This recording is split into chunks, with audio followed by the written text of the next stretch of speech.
We're back. Let's go. So, good morning, gentlemen. Welcome to Wisdom Wednesday. Lots of great stuff to talk about. Yesterday was a doozy in the news. For headlines. Huddle headlines, baby. But I will tell you this. The number one headline is the Nudelberg Daily Huddle is raising money for the American Heart Association. That is correct. And Bob Dennison is a fantastic co-star on the show. He's not a guest. He is definitely a co-star because he was absolutely phenomenal yesterday. So it really was fun. It's really great to be doing this. We'll be doing this every single day. I want you to remember that because we'll talk about that later.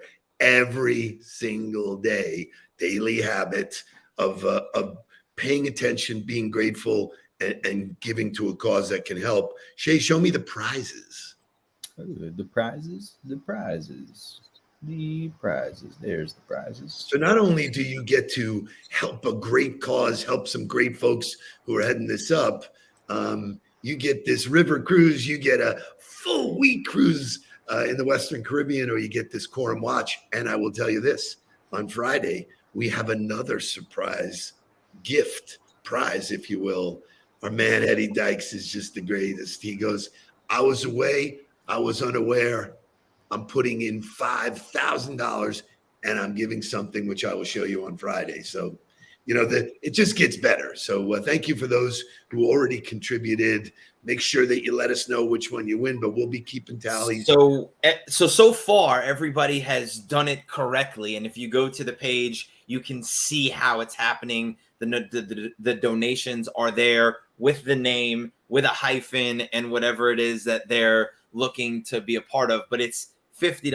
I just want to remind people that it's $50 to put your name in the hat to either get a week-long cruise, to get a $10,000 watch, or to get a night out with the Nudelbergs on the water. You go to fucking Chili's, man. You spend $50. It seems to be a no-brainer, and there's no limit on the tickets you can buy. So the more tickets you buy, the better an opportunity you have to win it, because we will randomly select a number from each of the different pots to select who gets the prizes. So I want to tell people this because I think it's really important. The way that we're doing this, technology has allowed us to put all the numbers in Shay, what do you call it? So it's like it's an online spin wheel. So you put your numbers from 1 to however many tickets are bought, and then it'll spin and throw out a number. So that way, and we're going to do it live on the Huddle. We're going to share screen, do it, boom, the number will pop up, and then we'll correlate. So I might have to switch back to the little Excel sheet here, but. And then staying in true technology fashion, we are using Google Sheets to update every day with the tickets that are bought, with the names that correlate with those tickets. So again, the more tickets you buy, the bigger of a likelihood it is that you get the prize. So if you are into hedging your bets, I suggest you just continue to do it. I'll take the $50 cents. Chili's, very great stuff. The ones, baby. There's tons to talk about today. Tons. Dave Savali hedged his bets. He went across the board, so he's going. He did. So before we do anything, remember, scan the QR code, or Shay will have the link. We will continue to be posting the link. We make it very easily and very accessible for you to get there. Go give a donation, give yourself the opportunity to win something great, and give back and help our community defeat heart disease. Thanks. Awesome stuff. Okay, so big news yesterday, sports headlines. I'm not going to get political, but Brian Flores decided to trump Tom Brady's news, which is this morning. What are the chances that the greatest athlete of all time, the guy with all of the accomplishments in the world, retires, and it's not the number one news story? So this is something I was going to talk about too. Is like, where in the etiquette of journalism is it okay? Like, where does Adam Schefter go? You know what? I don't want to be the first one to break this story. I want to allow Tom to do it, because I think that took a lot of the sting out of it anyway. The fact that it was announced during the weekend from other people, and then it had to be said that, we hadn't made a decision yet, for him to then come out and say he was retiring. Like, where is the professionalism? Where do you take it upon yourself to say, I'm not going to be that guy that robs him of that moment and gives it to him? I think it's a shame. So focus on the fact that he did retire. He is done. He's setting it up. He was so graceful, so great. He's not ready to make that competitive commitment anymore. What he talked about was so great. So great. But, we teach about, keeping yourself, creating awareness.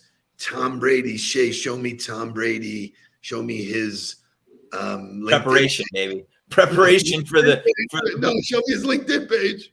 Oh, sorry. There you go. Tom Brady, co-founder of all the things he does. So we tell you, LinkedIn gives you unbelievable access. One click away from Mr. Brady, 166.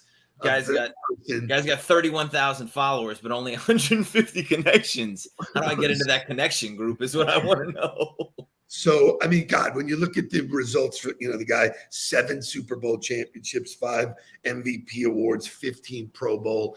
Mark, do we see another guy like this in our lifetime? No. I don't. Well, you can't say no for sure because Joe Burrow is in the Super. So Joe Burrow has the opportunity to do something that nobody has ever done in the NFL, which is win the Heisman, win a national championship, and win a Super Bowl. Nobody has ever done it in the history of the game of football. So I don't know. Maybe he is the guy who comes and lights the world on fire for the next 30 years. But I would say it'd be very, very hard pressed to find another guy who does that. Cool. All right, let's open it up with some wake-up music. We got a fun show. We got great stuff coming up. Shay, play some music. Wake up, everybody! Get up! Get up! Get up! Get up! Wake up! Come on! Come on! Wake up, everybody! Teach a new way. Maybe then they'll listen. What you have to say. Wake up, everybody. No more sleeping in bed. No more about to thinking. Time for thinking ahead. Come on.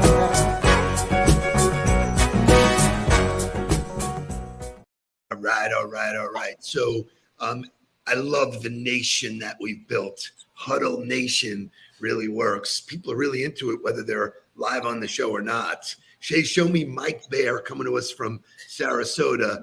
This is how you wake up. Good morning, Nudelberg. It's a little first call on my morning commute.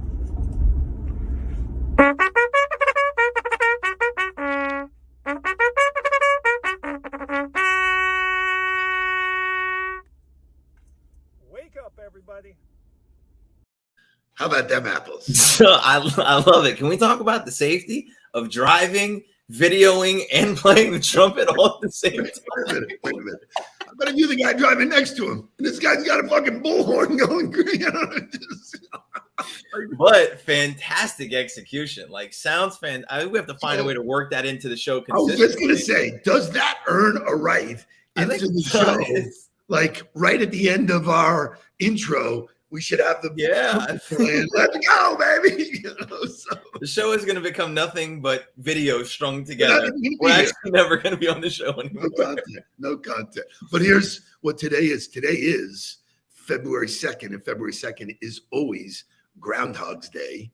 Now, Groundhog's Day means different things to different people. Show me a recent Meet the Press interview. Take it away.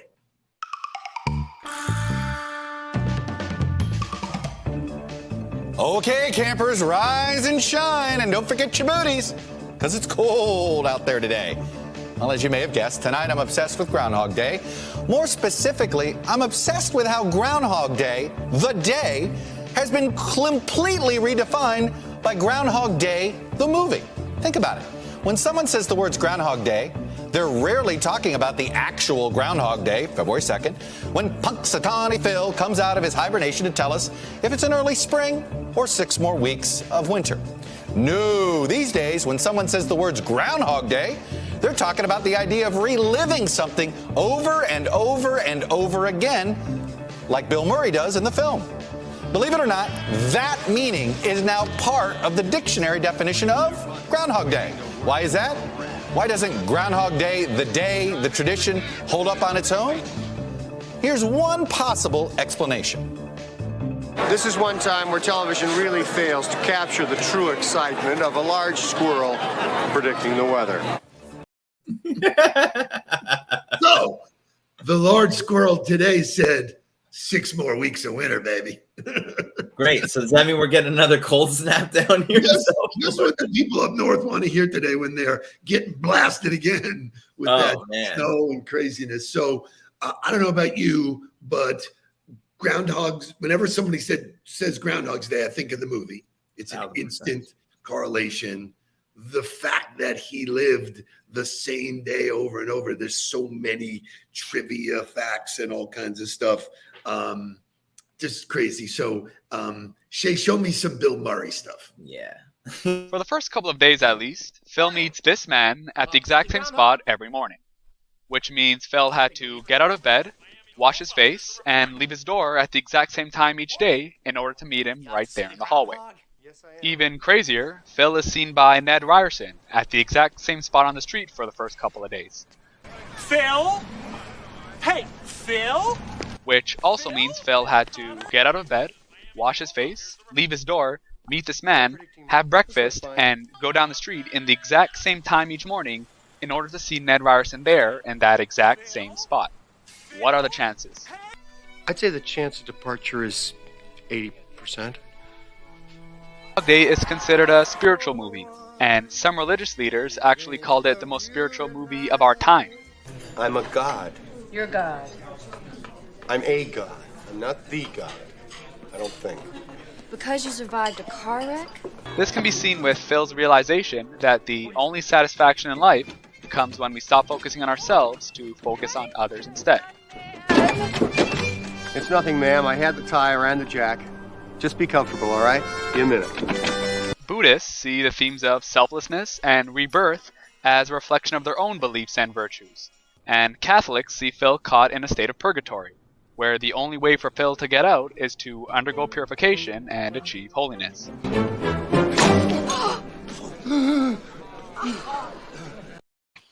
That's a really deep explanation of Groundhog's Day, which I love. But something it didn't touch on that I think is super important is that he had to try a lot of shit to figure out what he was supposed to do. He tried just about everything every day. 100 times. Right. What the hell, man? You know, like the trial and error piece, I think, is what is a huge takeaway from that movie, which is like, it's okay to try and just fail and not get it right and have to do it over and over to figure out what it actually is you're supposed to be focused on.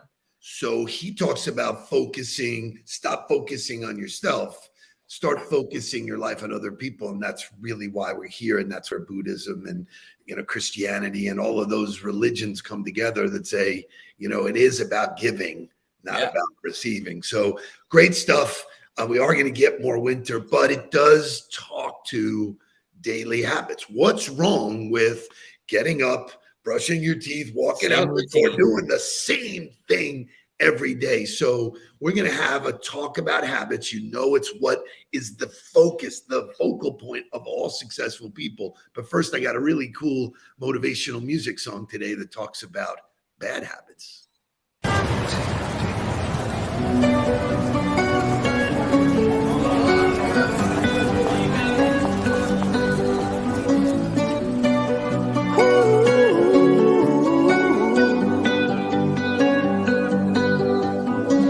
Every time you come around, I can't say no. Every time the sun goes down, I let you take control. I can feel the paradise before my world implodes. And tonight had something wonderful. My bad habits lead to late nights, sitting alone, conversations with a stranger I barely know, swearing this will be the last, but it probably won't.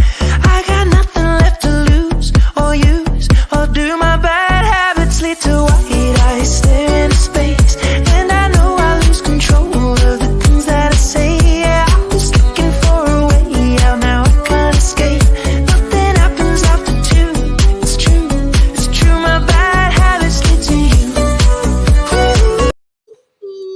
great song. Love it, love it, love it. Jamming. So here's the thing. There are either good habits or there's bad habits, or there's habits that just don't produce anything. Okay. So back to our man, James Clear. James Clear has something called a habit scoreboard. It's so easy. It's so easy. Rocket science. Okay. So, and I love this book. I'm so knee deep in it all the time. I just bought the book again because I was sending it to some people, and he's always constantly sending addendums to it, things that you can do. It's pretty simple. The reason why it's called Atomic Habits is it starts with the smallest thing, which is an atom, and atom does all this other stuff. So the scorecard is, if you look at, Phil, what he did every day, write it down. Don't worry about changing it yet. Yep. Just write it down. And if it's good, you put a plus. If it's neutral, you put, just an equal sign. And if it's bad, you put a minus. Talk to me. Yeah, I think, keeping score is always the name of the game. And when we teach time management, and it's been a real struggle for some people that I've worked with to get it, the easiest stepping stone to getting really good at living your calendar and owning your calendar is first just recognizing, what do I do all day, every day? And that includes like sitting in line at Starbucks and getting a cup of coffee. And it includes scrolling through my feed at whatever time during the day. Like, when you start to make yourself aware of everything that you do, you're able to write it down. And then once you're able to write it down, then you're able to evaluate it and look back at it, because that's the biggest difference between sports and real life, is that in sports, you got the camera on you all day, every day. You get to review every single, the way you stood, the way you stepped, where your eyes were. You get to review every single detail of your behavior to figure out what was successful and what wasn't, or what made you successful and what didn't. And so if you did the same thing by just writing it all down and then look back at it and said, what did this have a good effect, a negative effect, or was it just neutral? And you started dominating your calendar with pluses instead of minuses, it legitimately will lead to positive results as opposed to negative. So we talk about the trait, the top of the funnel activity that we want people to do is create awareness. Let everybody know who you are. The biggest challenge is creating awareness about yourself. Self-awareness is an unbelievable skill set that most people don't have because they're oblivious. They just do shit. They go, oh my God, I didn't know. So there is, and I love this leap where he goes to this. The Japanese are usually pretty good at all this organization stuff. It's what they do. Andrew Koenig has been trained on Toyota, lean mentality. What's that? Toyota's lean mentality. Lean mentality. So he says, just get on a train, the rail system in Japan, and you will see the conductor going down the thing, screaming out commands. Point and call, baby. Point and call. So tell me about point and call. So point and call is everybody has a responsibility, and it's their job to point out the responsibility and call it out to ensure that everybody's in alignment with everything happening. And it cut down like delays, accidents by like something like 85% or something absurd, right? All because they're just paying attention to the detail and actually calling it out. Not assuming that somebody's doing it, not assuming that, okay, if nobody says anything, that means it's fine. It is mandatory that on every single time the train leaves and moves, they point and call it out so that there's no guessing on whether or not it's working or it's not working. And when you speak words to the universe, this is not hokey bullshit. When you speak it to the universe grabs it and runs with it. You're training how the behavior, laws of attraction. So he talks about his wife, and his wife has something similar that she does. Whenever she's preparing to walk out of the door for any trip, she verbally calls out the most essential items in her packing list. Yeah. I've got my keys, I've got my wallet, I've got my glasses, I've got my husband. Yeah. So think about it. I do the phone, wallet, keys tap all the time. Phone left pocket, keys right pocket, wallet back pocket, phone, wallet, keys. Like, do I have it? Yep, I got it. Okay. I can survive. Many of us leave the house and wind up in the car going, oh shit, I left my phone. Yeah. You know, think of the time drain, think of the mental drain that it takes on you. So when we talk about these habits, point them out, write them down, call them out regularly. I'm getting ready to reach out and create some new opportunity. Boom. You know, you own it when you do that. So his book continually just, you know, drives me to the point of, this is so simple. You know, it's just details. He's just done such an amazing job. So I thought on a day when we're focusing on doing the same behavior every day, what a metaphor for, hey, you want to be successful? You learn it all in a day and then you repeat it. Tell me that it's not all about create it and repeat it. Create Do the reps. Like that was one of the conversations I had yesterday on my coaching calls was like, you're going to get better at it as you do it. But if you don't do it, you're never going to get better at it. You can't just say, oh, well, I'll do it when I get better at it. It requires you to actually do it. It requires you to put in the work. We talked about becoming an expert and like, okay, where on your calendar are you reading it, writing it, and sharing it? If you're not doing those three things, you're not becoming an expert. You know, you want to get better at sending videos? Show me the videos you're sending every day. Are you going back and watching them and saying, okay, what do I want to do better? It requires you to actually do it, get up, show up, and then once you're there, pay attention to what you're doing and put in the work. So Mark, every day you were on the field coaching guys, did you score them at the end of every day? Every single day. Every day we watched the film and reviewed it and said, here's what you got. What worked? What didn't work? Success leaves clues. Let's get after it. I say, no, do not fake it till you make it. Just fucking do it.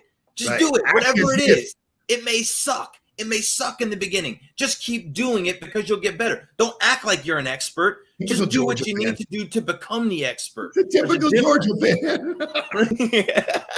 I say we close with a Georgia education. We close with the trumpet, baby. Shay, give me trumpet to take us home. Good morning, Nudelberg. It's a little first call on my morning commute.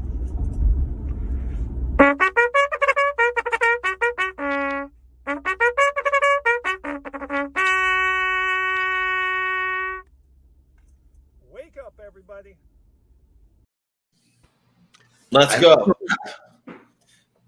See you guys. Bye. Please don't worry about me. I'm about to let my heart speak. My friends keep telling me to leave this.